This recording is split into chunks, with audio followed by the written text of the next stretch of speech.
Hello and welcome to a new episode of Cargill People in Science Live, streaming on LinkedIn, X, and YouTube. I'm your host, Francesca Brazzarotto, and thanks for tuning in.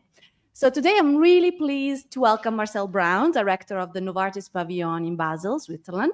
Marcel has an incredible diverse background. He's a trained pharmacist whose career spans forensic accounting, global health programs, corporate responsibility, and science engagement. He's worked across disciplines and across continents, but with a common thread, building bridges between science and society.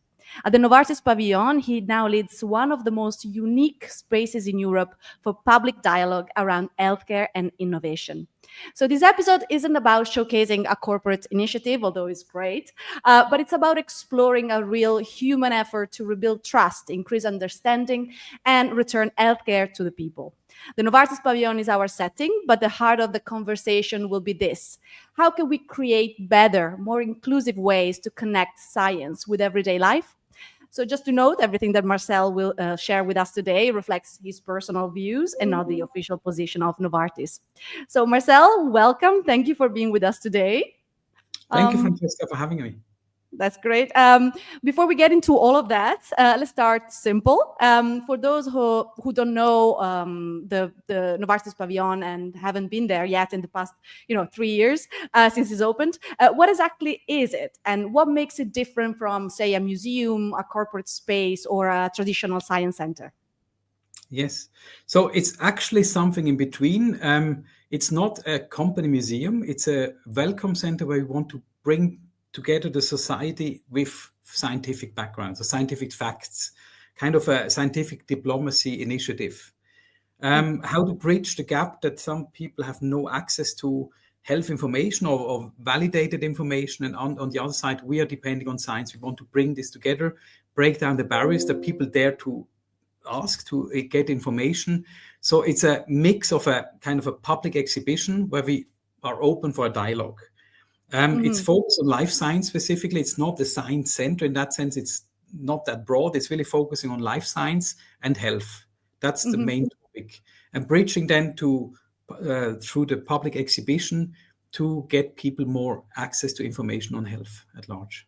Oh, that's fantastic. And I think also the building itself is amazing. It's really cool, and it's a symbol of also innovation and sustainable architecture, for what I could see. And I think it's located, between the edge of the Novartis campus, and it's open also to the public. So I think also, physically and conceptually, it's bridging this gap we're talking about between the company and the community. Yes. So it's on the edge of the campus here, on the Rhine, on the shore of the Rhine. So it's a bit off. I wouldn't say off track, but it's not really in the center of an industry area. And it blends a bit science communication with the interior to the art, as you said, and architecture. So some of the visitors are attracted by the sheer architecture and the building. You see in the background, the inner circle, the inside of the pavilion. And by visiting us, they learn something, or they say, wait, I didn't expect this. I want to stay one more hour or come back to learn more about healthcare industry. Inside also, we play around with immersive experiences. So there are several installations that are unusual. I wouldn't say it's all AR and VR as they today, but it's immersive in that sense that you get lost in time. We have visitors who they get a headset, everything works with a headset, and they come out and say, boy, I spend now a few hours in here and I just wanted to go through it quickly to have a look. So you get lost in time and space. Oh, that's fantastic. So do you think this use of technology is really helping in that sense, getting the people to getting lost and understand what's going on in the healthcare space, in medicine? Is that an extra boost to understanding, in your opinion, then? It's also possible with, let's say, low-tech or high-touch activities, but the integrating these technologies helps us to bring together health topics and personal narratives. The personal narratives are patient stories, and if you just hear a patient talking on a loudspeaker, or you read something, that's not as personal as if you see the image of this person in front of you in real size, giving the impression he talks or she talks to you. It's not the AR or VR that they're really standing in front of you. It's a glass, but it's the size of the person gives you the impression it's a real person, and it's their voice, it's their personal story they're sharing, and that gives somehow this closeness to their stories. And then we could, with the background about the healthcare or the health issue they could have, and then explaining also how the pharmaceutical industry works. And the whole exhibition is really off-label, or there's no, it's not a brand cemetery. It's not about the history of the company. This exhibition works for all companies working in this industry, be it J&J or Roche or Novartis or Bayer, Pfizer. If you develop a new drug, it's always the same rigorous scientific follow-up or the scientific approach you have to apply. It takes always 10 to 15 years for every company, because you have to follow certain rules. And we explain these rules, be it clinical trials or how you find your molecule, a target molecule where you want to continue to work on a lead substance to find the new medicines against a disease. So basically, it's really a very good concrete example of how a healthcare company, a pharma company, can engage responsibly with society rather than just, show off their products. If it's just delivering some understanding, a supporting understanding, the trust and the participation of people into the healthcare process via trials and things like that. And so it's not a showroom, as you say. It's a corporate showroom in that sense that we show what an industry can do, how they work. And as you know, we are not a love brand. A love brand would be Adidas or a kind of the commodities, and you buy a brand because you like the brand. And we are not functioning that way. And we should not function that way. I mean, it's not, you don't buy a product because you like the brand. You buy the product because you need it and the doctor prescribes it. And somehow we want to explain how much effort we put in the proving of this therapy or whatever it is in the industry, not only us, but also other companies. They put a lot of effort and energy in there to prove with different means how that new substance or new therapy would work. And this is what we explain in the exhibition. So if you want to know more about the history of this in Basel, why Basel became such a hub. Basel is one of the biggest hubs in pharmaceutical business in Europe. It's the pharmaceutical powerhouse of Switzerland, but certainly also for Europe. We also have kind of a historical approach explaining how this was evolving in Basel over time, that we are now such a big center and an ecosystem of pharmaceutical companies. That's very interesting. And I really want to go back to the kind of create this trustworthiness in the process so that, you create better understanding for the public, and the public then start trusting you a bit more because they know what's going on behind the scene, the thing that they don't see. But let's take a step back a little bit, because I would like to talk about your experience with running the pavilion. And as I was mentioning in the introduction, your background is as a pharmacist, and it's really placed you at a crucial intersection. So translating between the doctors and the patients sometimes, because the doctors might not have time to explain things. And, we all know that we go to the pharmacy and we ask, how do we take this or that? So how does that experience has shaped your role here at the Pavillon today? Yes. So as you mentioned, I started as a pharmacist, and as a pharmacist, you normally work a few years after studying. If you go the classic way in a pharmacy, so you meet people, they explain you the problem they have, and you continue to explain how to use a certain medication or what's behind it or why it should work or why it should not work or don't mix.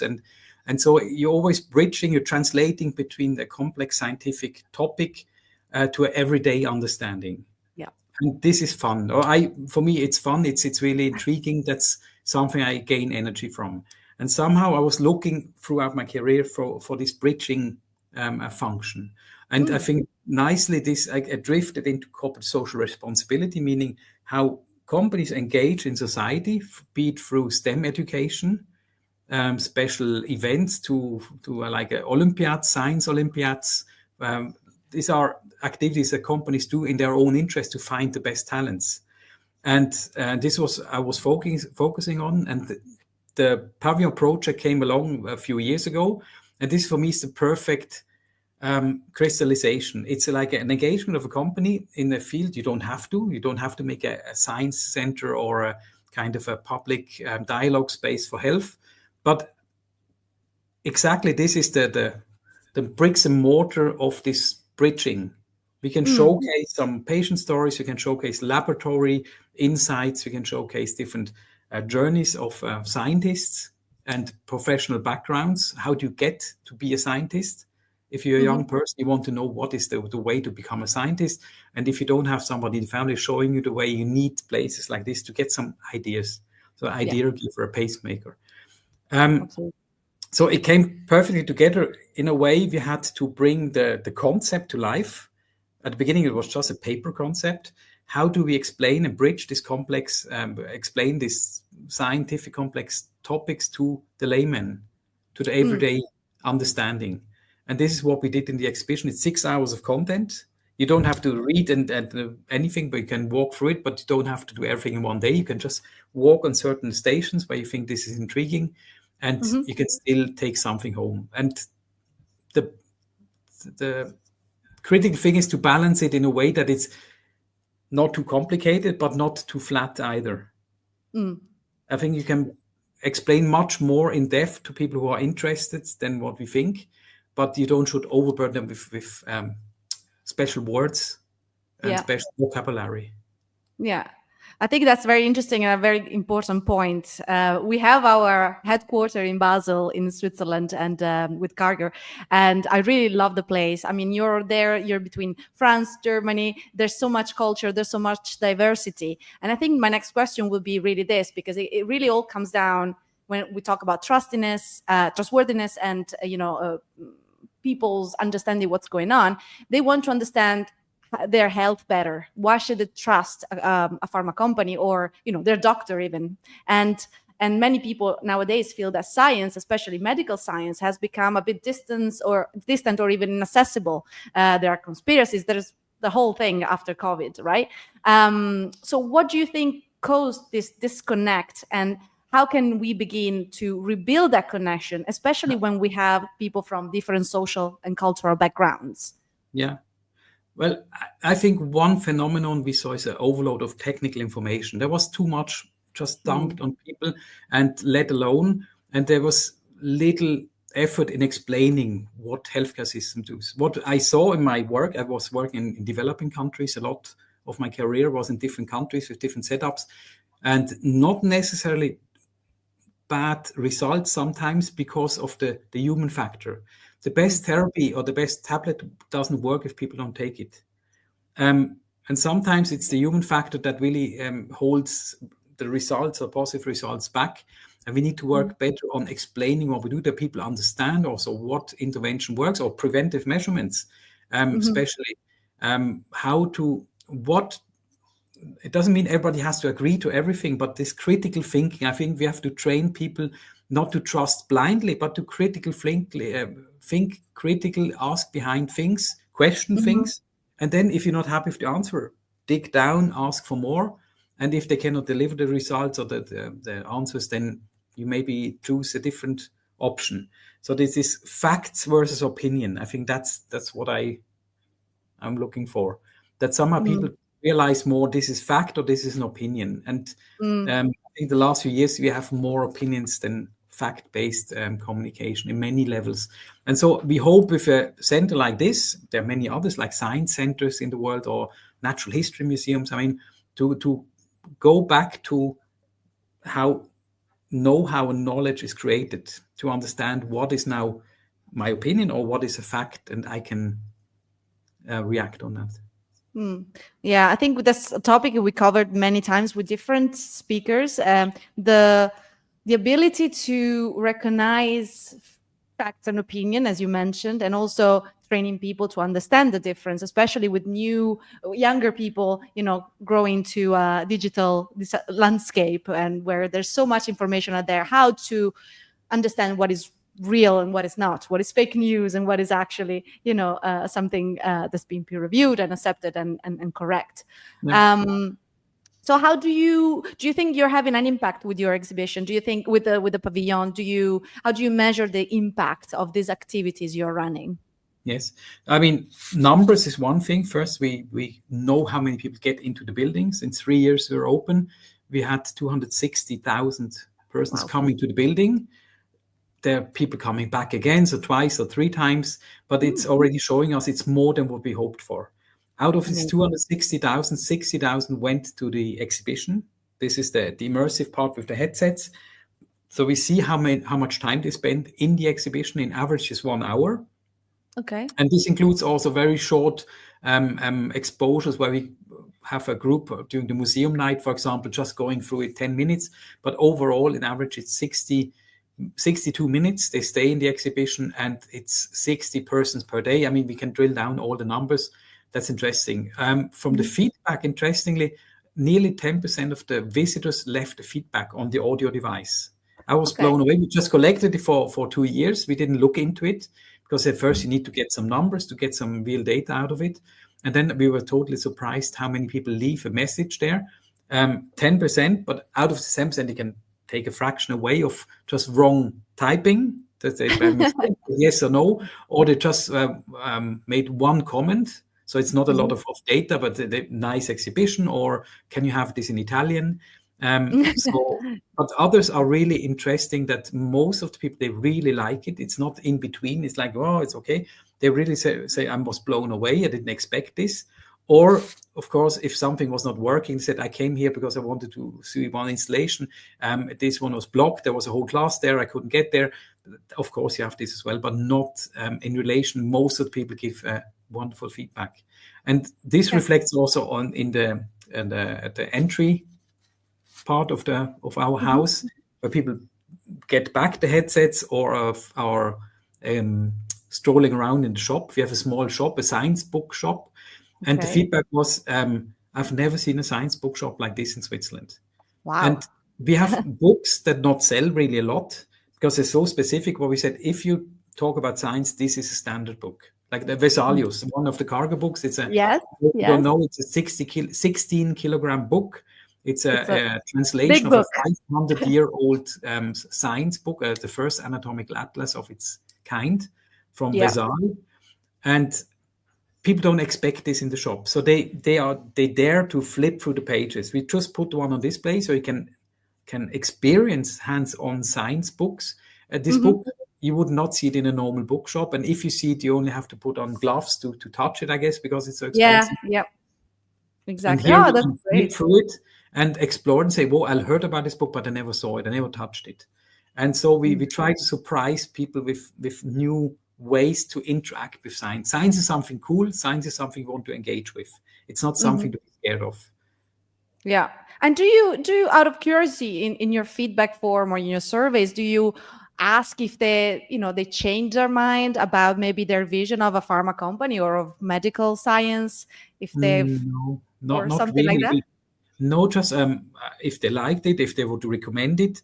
But it's not, let me precise this, it's not about a reputation driver that we say, we hope, of course, that people say, okay, we trust they know what they do, but it's not a vehicle to improve. So it's more kind of a reflection of our DNA, how we act. I think this is more showing how we act as a company, not the other way around, that we want to try to influence change. that. Yeah. We're not allowed anyway. I mean, this is something you will not find any logos in the whole exhibition. Like I said, and products, you see products, but we feature milestones in medical history there. So if a product is a milestone, it's featured, but then it can be from any company. Yeah. So no, but it was more not for Novartis per se, but just more in terms of now I understand the history better and I understand what's going on better. And maybe I had doubts about trusting my doctor when they said, they prescribe something. Now I'm actually a bit better informed and I changed my mind. I don't know. It's something better phrased than this, just to see if there was an impact of that kind. In that sense, we are more a showroom of the industry in Basel. So Basel lacked the last century, unfortunately, a kind of an industry exhibition. If you think about it, Basel lives from the pharmaceutical industry since 200 years. This was a place where synthetic chemistry was kind of co-invented with dye stuff, and the fruits of the city. Everybody knows Basel for city of museums, city of art Basel. Art. So all the Yeah. fruits of this industry are featured if you Google Basel, but nobody talks about the roots. And the roots are the pharmaceutical and the chemical sector that Mm. created wealth in the region, and out of this, new innovation was coming into place, and Basel reinvented himself several times. Mm. We Mhm. went from extraction chemistry to synthesis chemistry, synthetic synthesizing molecules, to biotech, and today we do wild things we could not imagine a few years ago. And That's so great. the lack of this museum or kind of an industry exhibition does not share this development. We all think in this old thinking of extraction chemistry. We take some plants, extract something, and there's much more behind it. If you look at my studies, I studied pharmacy last century, Mhm. and the things we do today have been perceived as science fiction. We could not imagine to do the things we're doing today. Think about mRNA vaccines. I go now too deep, but it's something that it's not easy to explain. Imagine you have 800 companies in the region, Basel, working in this industry, and Mm. lots of employees come home every evening, and they sometimes have a hard time to explain their family what they're working every What they day. do. It's Yeah. so I won't say complicated, but it's so not the normal jargon. And It's in a very way, we specific. help with this exhibition all these people. We have visitors from different companies bringing their families or relatives or school classes, learning a bit more about what it is we're working on. And Basel Mhm. is really the biggest conglomerate of companies of this kind in Europe.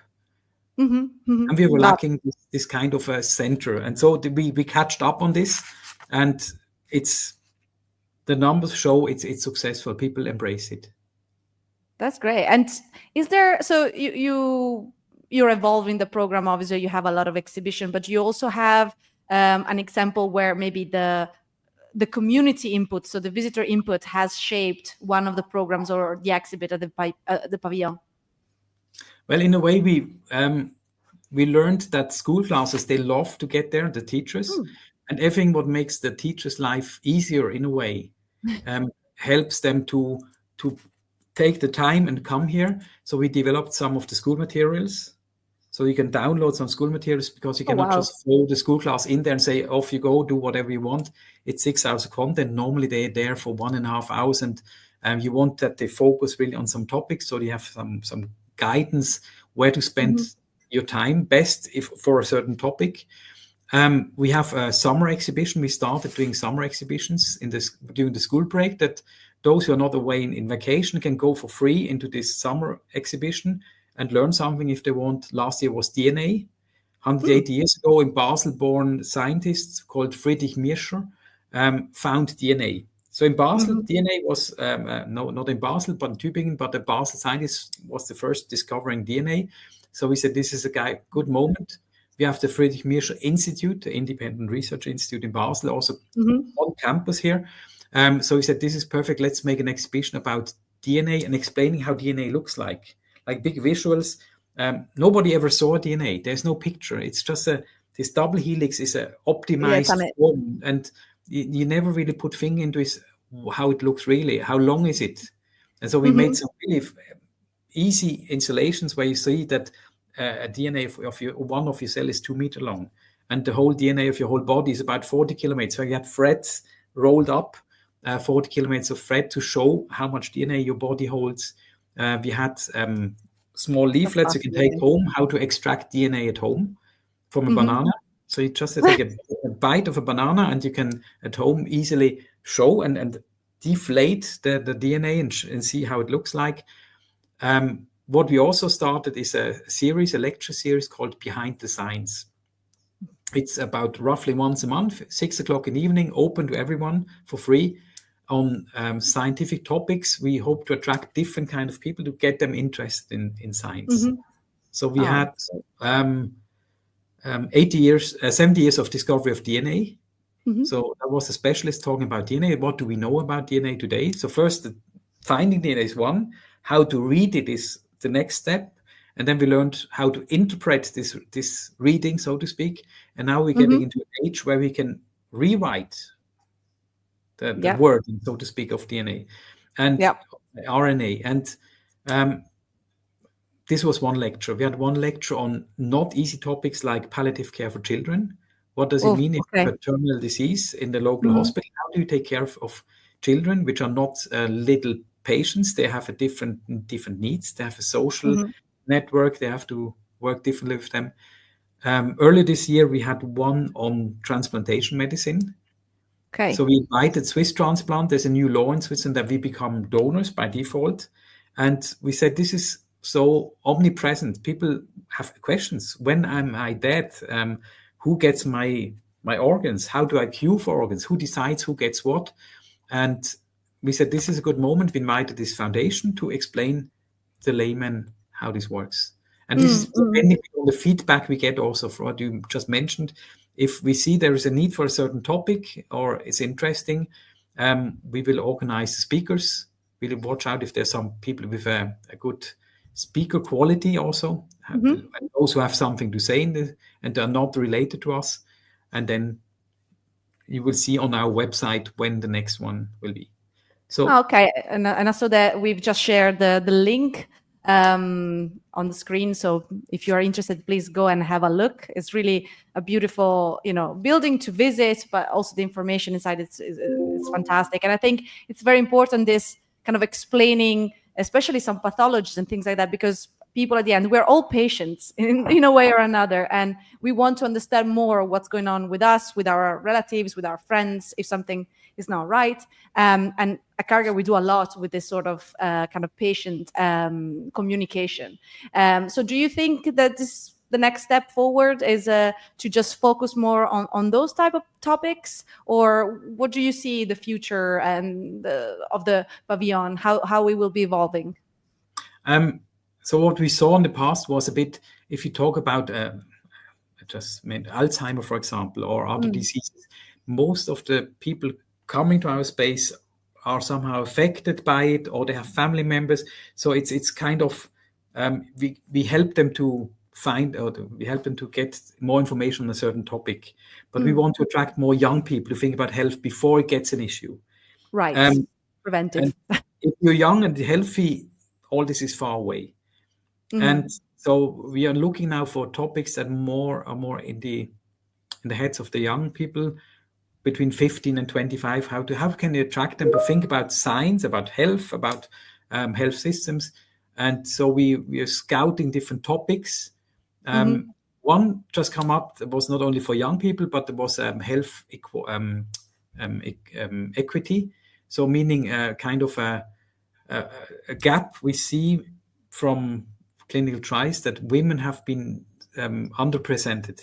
And yeah, some of the issues we see today is because they have been not really been part of these clinical trials. yeah. Another thing was we talked about the idea of talking about tattoos. Ah, Not bad or good, but just to inform what's happening under your skin with ink. Why does the ink stay there, and what happens there? And then to encourage critical thinking and to inform in the public discourse, it's everyone's own choice what to do, but to somehow get information on it. So maybe we attract young people to think more about, yes, I never thought really what happens chemically or medically when mm, I do this. Or I had an interesting conversation with a colleague who works with mummies. Um, he works with mummies and looks, can we find out today with today's science why they died, or what did they have? Did they have dental problems, or did they have yeah. infection with a certain bug? And with Mhm. today's science, we can make a diagnosis back 3,000, 4,000 years. And maybe this is something we intrigue young people more into our Yeah, a little bit of archaeology. yes. Sounds good. Um, that's great. And may I ask, are these events that you're doing in which language? Are they in German? Are they in English? Both? Mainly Or German, also in English, depends a bit on the speaker. So if you right? have a speaker that only speaks English, it's in English. Um, we we have didn't mention that we have two big lectures per year. They're mainly in English, but with Okay. headsets to translate. And the big lectures we Wow. call them big because we go to a different building. It's also on campus. They have 600 people, have space for Wow. 600 people, and we had the beautiful experience to have um, Miss Carico, the Nobel Prize winner for her mRNA vaccine, Mhm. I say contribution. She was on campus, and she was blowing us away. She was so humble and talking about her career as a scientist, and the house was full. We had 600 people, I literally imagine. reading her lips. And we had Thomas Zurbuchen here a year before. He was the head of NASA research. That was a Swiss who migrated to the US for 6 years. He was head of NASA research. Mhm. And he came back to Switzerland, and we managed to get him here. And also people who admire space science. So it's not medical science, but somehow Mhm. STEM education at large. Had a chance to see him and to listen to his career, how he got to be from a farmer's boy to a head of research at NASA. Yeah, you're really bringing science to the people in this way. It's fantastic, and I think to have the opportunity to meet up with a Nobel Prize or somebody of that level at NASA, I think it's an opportunity that if I was there, I will be coming and attending myself. And So yeah, just to thanks make for some organizing this. just to make some advertise for this autumn, we will have a big lecture in autumn.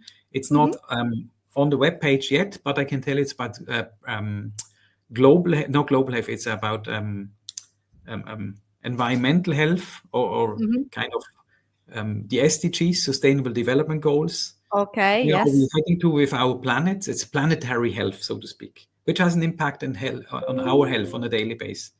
Yeah. Yeah. So stay tuned. It's with the Wyss Foundation for Nature. It's a major foundation that is in several countries present with their hubs, and we're working on something by the end of October. I think that should be up and running here. Oh, wow. Okay. So we have a preview of what's coming. So stay tuned on the website for anybody listening. So just out of curiosity, when you look at, you're talking about children, you're talking about trying to target young people. What is the average age of people coming to the pavilion? Do you have an idea? Is like older, mid I could range? drill down. I don't have the average age. I see the Okay. age groups, but not the average age. But it's, I would say, mainly from 12 onwards. Okay. But school classes are, for just rule of thumb, between 14 and 18. I think that's the school class age average. Then we have Okay. lots of retirees. That's interesting.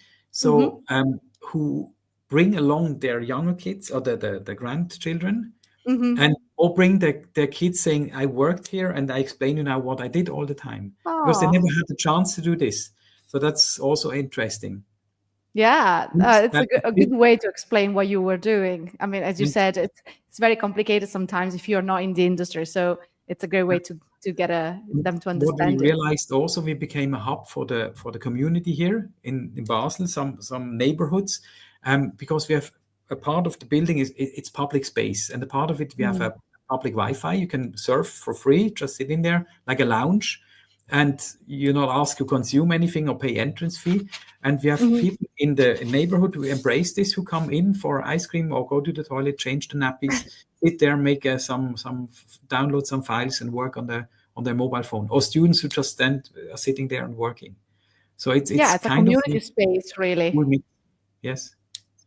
Oh, it's beautiful. Oh, so just to go back to, okay, it's a community space. So there's a growing demand nowadays, especially in the last few months, also in other part of the world, for public access to research, and we cover that a lot in this series and also other series by Karger.